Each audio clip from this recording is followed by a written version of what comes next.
Okay, I will continue. The concept of gender equality in Islamic education promoted by Rahmah al-Yunusiyah is not an attempt to liberate, as in the concept of Western emancipations. However, Rahmah only wanted women to get their position as Islamic teaching placed women. According to Surah An-Nahl, verse 97, whoever acts in a state of faith, including men and women, will be given a good life. This is the principle of Rahmah to build the school. Second is the role of family education. The family acts as the first and foremost environment for a child. In the family environment, children first get various values and norms. Therefore, the family is the oldest informal education institutions. A father and a mother in a family have a role as educators. Besides, siblings or other family members also have a role in educating a child. Becoming a mother must be prepared. As the first and foremost educators in the family education environment, a mother and other family members play an essential role. Prospective mother before entering the marriage stage is very important. Rafiah grew into a very outstanding Minangkabau girl thanks to the education she received from her sister Kurdi Urai and the teacher of Surau. From the womb were born extraordinary sons and daughters such as Zainuddin Labai and Muhammad Rashid as the founder of Diniyah schools, and Rahmah al Yunusiyah as the founder of Diniyah Putri School. As the first and foremost educator in the family education environment, the mother and other family members play an essential role. Although Rahmah had been orphaned since childhood, she had not been left behind because she received the best education from her family and her father's students and learned a lot from her surroundings. Becoming a mother cannot be instant, but one must be prepared. The preparation includes religious education and skills that will be useful for the future mothers to be and generations to come. The same thing happened when Rafiah raised her children, teaching Arabic, Malay literacy to Rahma and her other children had become her routine. Rafiah also encouraged her sons Zainuddin Labai and Muhammad Rashid to become private tutor for their younger sibling, teaching her to read, write, and speak other languages. Rahma's quest for knowledge grew due to this treatment, and she became more interested in reading as a result. These things happened because Rafiah was fully aware of the importance of education for her children, despite being raised without their beloved father Sheikh Muhammad Yunus. The role of family education is essential. All family members play a significant part in shaping the future of other family members, ensuring that future generations are progressive and visionary by staying roots in religion and harmonies. Family is the smallest element in the social life of our society. The progress of civilization is primarily determined by how strong and intense the family is in preparing family members to advance that civilizations. Preparing prospective fathers and mothers to be by equipping them with knowledge will give birth to generations that will one day change the world. Next is lifelong education. Lifelong education is a nation that states that learning can be take place anywhere, at any time, and without regards to age. Education seeks to maximize all human potential and harmonize compulsory education through human personality development. Lifelong education can be carried out starting from the household environment, school environment, or community. By going through a lifelong education process, it is hoped that humans can improve the quality of their survival, acquire knowledge, and continue to follow the advance of science and technology. Furthermore, education allows humans to monitor and be prepared for problems and change in the socio-cultural community.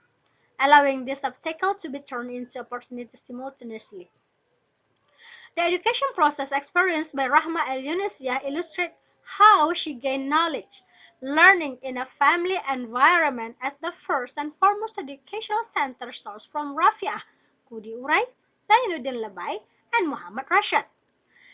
It did not stop there. After learning from her family, Rahma went on to study at several surau mosques, studied with famous scholars at the time, and even went directly to the ulama's house, including Haji Abdul Karim Amrullah, Hamzah's father, whom in Gantangan. To quench her scientific desire, Rahma consumed life skills in addition to science and religion. Armed with the knowledge taught by Kudi Urai, Rahma opted to continue studying midwifery at Kayu Taman General Hospital to obtain a license to practice midwifery from two doctors at the time. She did not stop there. She also learned to weave by going directly to weaving center, including Silungkang and Pandai Sike. Again, Rahma did not stop there. She also studied sport with a Dutch gym teacher. The educational process and journey to gain knowledge and life skill that Rahma underwent greatly influenced the concept of education or curriculum used at Dinia Putri School. When looking at the activity she did, it could be seen that Rahma al-Yunusiyah had implemented lifelong education through the concept of education she founded. In the educational model she applied, we can see that she established a free will school, early childhood education or kindergarten for children, then continued by establishing a junior school equivalent to Holland Iceland School or junior high school. At the same time, for Dinia Putri School, it includes Ibtidaiyah or equivalent to elementary school, and Sanawiyah, equivalent to junior high school, and a program for prospective teachers Kulliyat al-Muallimat al-Islamiyah or Aliyah level, equivalent to high school at that time. Furthermore, along with the time, Rahma also initiated establishing a university for women, even though it only consisted of one faculty, namely the Faculty of Dirasah Islamiyah. Meanwhile, for mothers who had not enrolled in formal education and could not read or write, Rahma once founded the Menyesal School. She had also initiated a kind of vocational school, namely weaving school. Next is autonomy in the management and the curriculum. The purpose of the concept of her talk is related to education. In this case, to create women who have religious knowledge and other knowledge with the goal of preparing them to become ideal mother for their future children. Being principled and independent in managing educational institutions and curricula without interventions and affiliation with various interests except for educational interests is the result of the integrity and idealism of Rahmah al-Yunusiyah. Rahma also applied the same values in the educational institution she founded. In addition, these values are also instilled in their students through educating by example. Teachers are also supposed not only to act as teacher but also as educator. Teacher must study religion and other disciplines that are useful for the student futures. It can be seen from the variety of disciplines that Rahma studied and then translated them into a curriculum used in the educational institution that she founded. Studying midwifery, health, sport, cooking, weaving are examples of the skill Rahma possessed, which were then taught to her students. Therefore, before teaching something to his or her student, a teacher must master the knowledge to teach first. In the process of educations or learning applied to her student, Rahma took example approach such as educate by example, do not teach only, but also educate, and educate without emancipation. As principled person with high ideals, Rahma al-Yunusiyah was never able to be influenced by the colonialists, even by social organizations and political parties. Although the 19th 26 earthquake destroyed the school she had founded, she politely refused the help that came. She persuasions and promise of financial assistance from the Dutch and Japanese colonists did not change her stance.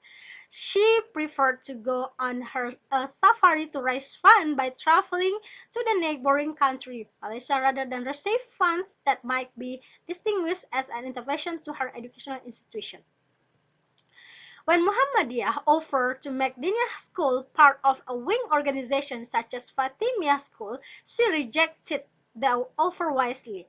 Rahmah wanted Diniyah Putri School to be free from any organization affiliation, let alone from the influence of political parties. Although she opted to become the people representative in the parliament in the earliest days of independence, this action was done after careful considerations. Furthermore, Rahmah did this to show that women can raise funds. Moreover, the most important thing is that they can be independent in managing their educational institutions. Managing educational institutions was also carried out by implementing a self-designed curriculum without any intervention from any party, including the government. One of the values that they always emphasized to all her students was discipline. Rahma always gave an example to her students on how discipline must be enforced and obeyed, either in the school environment or in the dormitory, from getting up in the morning until going back to sleep.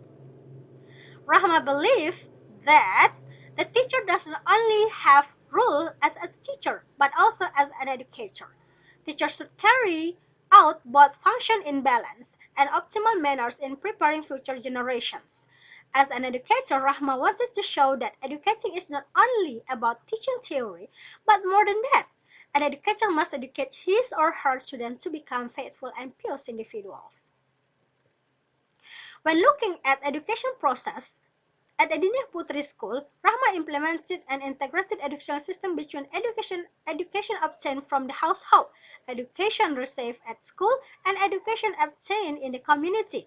This educational concept is incorporated in the concept of dormitory educations.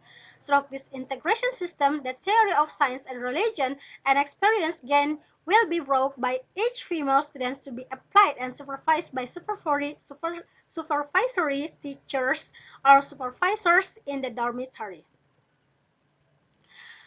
Next is educate without emancipations. Rahma is well aware that women are central figures in the household. A woman's role very much determines an ideal household with her status as a mother or as a wife. Rahmah al-Yunusiyah educated women to be great women. However, it is not the great woman that feminists always look up to. According to Rahmah, women can do whatever men do, but they must not forget their nature as a woman. This advice was always given to her students to become a great woman and who never forget their nature. So this is the references. Thank you very much and jazakumullahu khairan. I'm really sorry for all weaknesses. Assalamualaikum warahmatullahi wabarakatuh.